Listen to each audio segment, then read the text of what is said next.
We'll continue working with the text tool, and I'm going to type sunset. I'd like it to be black. You'll see why. I'll move it down just a little bit. I'm going to tighten up the tracking a little bit. That's a good size. I want this to be a very bold, very condensed word because I'm going to fill it with an image. And the image that I have already opened from your working files folder is Cochin Sunset. I've made a rectangular selection here, which I will copy, and I'll go back to my image that has the word sunset already waiting for us, and I will paste the image onto this type. When I go to my composite method list and choose lighten, the text, which is black, is filled with the image, which is lighter, and the background, which was white, wins over the image. So it's the equivalent of filling text with an image, and you can move that layer around a little bit until you find exactly what you want. There you are. Let's type flowers. Maybe just tighten it up a little bit. There we go. I will now use an image hose to fill this word with some actual flower images. So let's go to the spray. It doesn't really matter what kind of spray you use, but we will choose a nozzle that has flowers. We have colorful flowers. We have passion flower buds, passion flower leaves, gardenias. I'm going to choose colorful flowers. And now when I spray, I can fill the lettering with that nozzle of flowers. Now, the reason I can do that is because preserve transparency is engaged. If preserve transparency is off, look what happens. I am spraying all over that layer because I have not restricted my pixels. And so I'll undo that last effect. Let's put a drop shadow behind flowers, and we can do that with Effects Objects, Create Drop Shadow.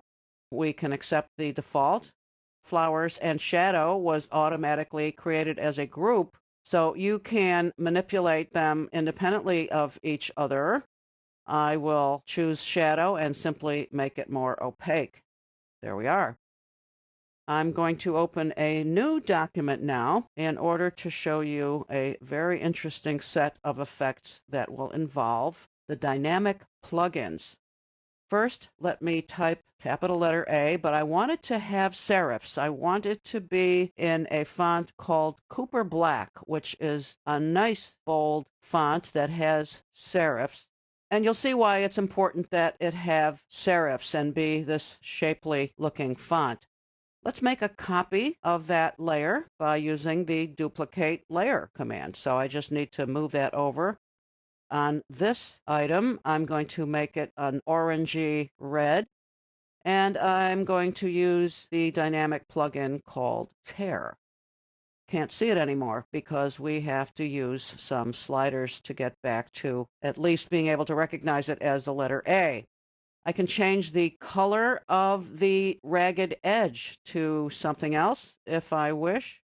That looks good. Click OK, and I would like to put some color on the canvas, so I'm going to fill the canvas using the paint bucket with a pale blue. So choose current color. Now we have some color back there. I am now going to make a copy of the layer that just had the tear effect applied to it. So let me make that duplicate layer, and I know it's overlapping the previous one, so there it is.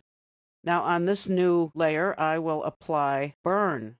Burn is, again, going to give me a variety of choices for how that burn is configured.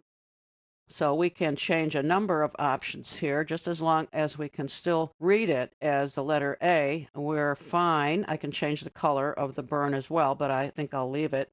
So now I click OK, and once again, make a duplicate of that layer and move it over.